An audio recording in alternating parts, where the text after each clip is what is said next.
뭐 교원 연수도 많이 하고 선생님들 많이 뵙지만 그래도 현장에 계신 선생님들만큼 저는 잘 알지 못합니다. 그러나 제가 또 상담 현장에 있으면서 도움드릴 수 있는 것들을 또 알려드리고 싶어서 오늘 준비를 했고요. 그래서 제가 저희 한국의미치료학회에는 초중고 교사분들도 많이 입학해서 심리상담 공부를 하고 자격증을 따고 계세요. 그래서 저희 상담사님들 중에 1급 자격을 다 따시고 가장 왕성하게 학부모 상담, 교사 상담을 하고 계신 선생님이 계셔서 부산에 계신데 제가 오늘 와주시라고 요청을 했어요. 그래서 학교 조퇴하고 와주셨어요. 정희정 선생님 모십니다. 어서 오십시오. 네. 아우, 선생님 감사해요. 고맙습니다. 네. 반갑습니다. 선생님 올해 몇 년 차 교사이십니까? 네, 저는 20년 차. 20년 차. 네. 지금 어느 학교 계세요? 지금 부산의 해운대에 있는 중학교에서 근무하고 있고요. 네. 네. 저는 정말 우리 정희정 선생님께서 부모 상담, 교사 상담 하면서 그 사례를 봤어요. 근데 너무나 실질적인 도움이 많이 되었다. 은인이다. 이런 사례를 많이 봐가지고 앞으로 이런 기회가 있을 때 함께 좀 해야겠다. 그래서 와주셔서 진짜 고맙습니다. 네. 큐카드까지 준비해오는 세상에 좋습니다. 네. 그래서 제가 현장에서 선생님들이 질문을 처음엔 많이 안 하셔서 우리 교사분들이 어떤 걸 힘들어 하시는지 질문을 많이 수집해 오시라라고 했더니 질문을 미리 또 다 수집해 오셨어요. 첫 번째 질문 시작하시죠. 네, 첫 번째 질문인데요. 우리 선생님들은 다 학생들 좋아하시고 또 사랑하는 마음으로 선생님들이 되셨는데 학생들이 사실은 다 사랑스럽긴 하지만 간혹 선생님들의 취약한 부분을 좀 건드리거나 굉장히 버릇없이 하는 학생들을 보면 인간인지라 미운 마음이 들기도 합니다. 그래서 이런 감정이 올라올 때 교사들은 어떤 태도를 취해야 하는지 궁금합니다. 교수님. 제가 이번 달에 경기도 교육청에서 또 교사연수 5강을 찍기로 되어 있거든요. 그래서 정말 많은 선생님들의 질문을 교육청에서 모아주셨는데 압도적 1위가 이거였어요. 네. 그래서 뭐 감정 조절 못하고 아주 폭력적으로 나오는 아이들, 뉴스에 안 나오지만 실제로 있는 아이들도 많잖아요. 그래서 진짜 선생님들 힘드시겠다 이 생각을 하는데 선생님 저는 사실 그런 것 같아요. 너무 심한 아이들 보면 저희가 볼 때는 약물 치료 대상자들이 상당히 많습니다. 네, 우리가 보통 분노 조절 장애라고 하잖아요. 근데 그거는 정확한 의학 용어는 아니고요. 그게 폭발적 성격 장애라고 합니다. 그래서 첫 번째 보면 부모의 영향이고요. 그런 부모들 만나보면 엄마 아빠 중에 아이보다 더 폭발적인 성격 장애를 가진 한 사람이 반드시 있거든요. 약물 치료 대상입니다.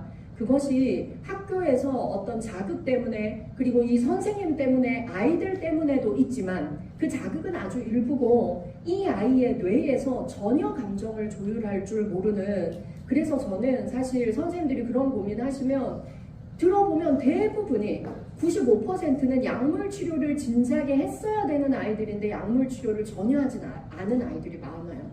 네. 그런데 부모님들은 여전히 약물 치료에 대해서 굉장히 부정적인 생각 많이 갖고 계시잖아요. 그 ADHD 같은 경우에도 이게 ADHD도 그런 감정을 주체하지 못하는 충동적인 감정 조율을 못하고 폭력적인 행동을 보이고 이런 유형의 아이들이 ADHD 중에도 있고 ADHD지만 그런 충동성과 폭력성이 없는 아이들도 많거든요.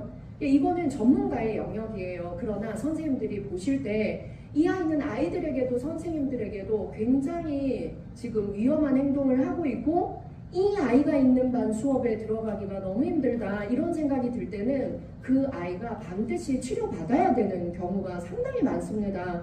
저는 여쭙고 싶어요. 선생님도 우리 선생님 특히 ADHD 연구 많이 하셨잖아요. 네, 학교에 이런 아이들 꽤 있어요. 네, 그럴 때 많이 어떻게 있어요. 하세요? 저희가 ADHD 학생들이 지적장애면서 ADHD인 경우도 있고 지능은 정상이지만 ADHD인 학생들도 있는데요. 약물 치료를 하는 경우도 있지만 아닌 경우도 많이 있거든요. 너무 많죠. 네. 근데 경우에 따라서는 부모님이 굉장히 거부감을 느끼시기도 하고 말하기가 겁나는 경우도 있고 약물 치료를 했을 때 정말 눈에 띄게 호전되는 경우를 정말 많이 올해도 그런 케이스가 있거든요. 오, 얘기 좀 해주세요. 네. 그래서 그 부모님이 중국 분이셔서 아이가 이제 그냥 다문화여서 그런가 보다라고 생각을 했었는데 이제 상담 선생님이 상담을 해보니 ADHD로 증작이 되어서 부모님을 설득해서 1학기 말쯤에 ADHD 약을 처방하기 시작했거든요. 그런데 정말 선생님들이 끊이지 않고 그 학생에 대한 문제 행동에 대해서 이야기를 나누셨는데 2학기 돼서는 정말 현저히 줄었다고 하더라고요. 그래서 ADHD 같은 경우는 약물이 연구가 많이 되고 부작용이 별로 없다고 지금 보고가 되고 있기 때문에 약물 치료를 하는 것이 잘 권유하고 또 학교에 이제 협력할 수 있는 상담교사나 또 다른 외부 기관들을 통해서 협력해서 약물 치료를 하는 것도 굉장히 좋은 방법인 것 같습니다. 엄마들 설득할 때 제일 좋은 게요. 약물 치료를 하면 어머니가 생각하시는 부작용 절대 없고 집중력이 진짜 높아진다. 아이들 성적에서 그 결과가 다 드러난다. 이러면 거의 다 설득이 되더라고요. 근데 저희가 보면 어떠냐면요. 아이의 충동적인 행동 그리고 폭력적인 행동 이런 게 가속도가 붙거든요. 그래서 이 아이를 그대로 두면 가속도가 계속 붙어요. 제일 힘든 건 1번 이 아이가 힘들고 2번 선생님 힘들고 3번 애들도 너무 힘들죠. 그래서요. 이 약물이 왜 도움이 되냐면 놀라울 정도로 효과가 있습니다. 그리고 실제로 서울대치동 같은 경우는 ADHD 아닌데도 그 약 구해서 먹이느라 난리가 났어요. 그래서 약 처방 자체가 지금 어려운 상황까지 놓였습니다. 네, 그래서 약만 구할 수 있으면 어머니 행운인 거예요. 이 아이 검사에서 ADHD다, 충동성이 높다 이렇게 밝혀져서 전문의가 약 처방해주면 이건 축복받은 거예요. 그 약을 왜 안 먹습니까? 있으면 저도 먹고 싶어요. 전 이렇게 말을 합니다. 실제로. 네, 그래서 우리가 그 설득을 잘하는 것이 선생님과 다른 아이들 보호하는 데도 많이 도움이 되지 않을까. 그래서 저희 소년원 들어오면 애들 좀 많이 좋아지는 경우가 상당히 있는데 그 이유가 뭐냐면 그 안에서 약 잘 먹어요. 우리가 필요하다 이러면 이제 그 진단받고 그 안에서는 당연히 3번 먹어야 되거든요. 진짜 좋아지는 거예요. 근데 이제 나가서 약 안 먹고 또 옛날 애들이랑 어울리면 원위치 되는 거죠. 그러나 저는 선생님과 함께 있는 동안만이라도 이 아이가 먹는 게 중요하다고 생각하는 이유는 뭐냐면 더 빨리 가속화될 그 가속도를 우리가 딱 잡아줄 수 있다는 것이기 때문입니다. 그리고 아이들도 알아요. 약 먹는 동안 내가 예전같이 화가 덜 나네. 약 먹으니까 예전처럼 욕이 좀 덜 나오네. 이걸 본인이 딱 깨닫고 나면요. 본인 스스로 계속 먹겠다고 하는 좋은 케이스가 많이 있습니다. 네.